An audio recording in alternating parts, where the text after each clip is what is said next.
Hi guys, as rumours of a general election on the horizon become louder, Reform UK and their supporters on the likes of Talk TV are hard at work gaslighting the public.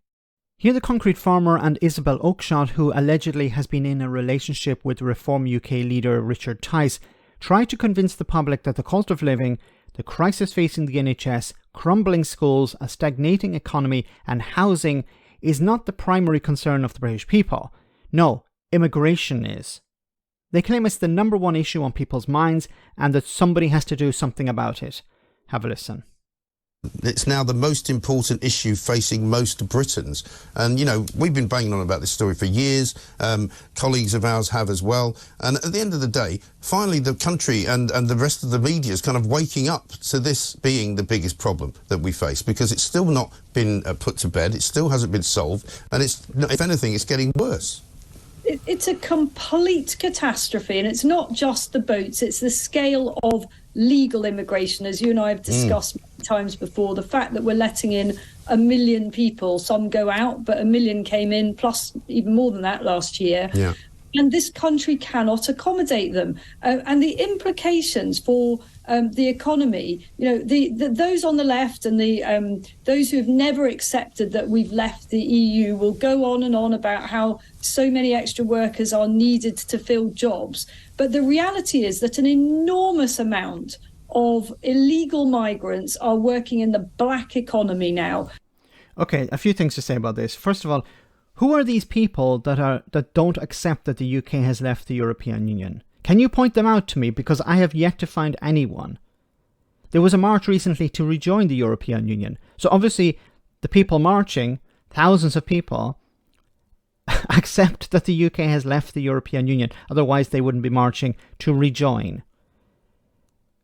But how she dismisses the reality that businesses are struggling to find the workers they need because freedom of movement has ended. She's a Brexiteer. She was campaigning for Brexit. She wants Brexit to be implemented. She wants businesses, it seems, to struggle to find the workers they need. So you can't dismiss that as a reality. And then she says huge numbers, enormous amounts are, and you'll hear this all the time from people like her, there are huge numbers of people, illegal migrants working in the black economy. Huge. Can you put a figure on that? Have you some data to back that up? And this is affecting and distorting the entire economy. I think the scale... The black economy is distorting the entire economy. Really? Well then, if it is, which I don't believe is the case, you haven't presented any evidence to support that, but even if it were the case, then shouldn't your anger be directed not at the people arriving, the people who are working in the black economy, but the employers who are exploiting people? The ire is always directed at the asylum seekers and the immigrants and the people working in the black economy, never the people employing them. The people who are not maintaining the health and safety standards, not maintaining the rights. Because of course, if these people are working in the black economy, they have no protections. They're working below minimum wage in many cases. But your anger is directed at those people, the people who are actually doing the work, not the ones who are employing them. The scale of black market labour has absolutely ballooned in the last few years. I think there's nobody trying to grip it or calculate it or assess it or tackle it in any ways. And there are also huge issues around assimilation. And that really worries me.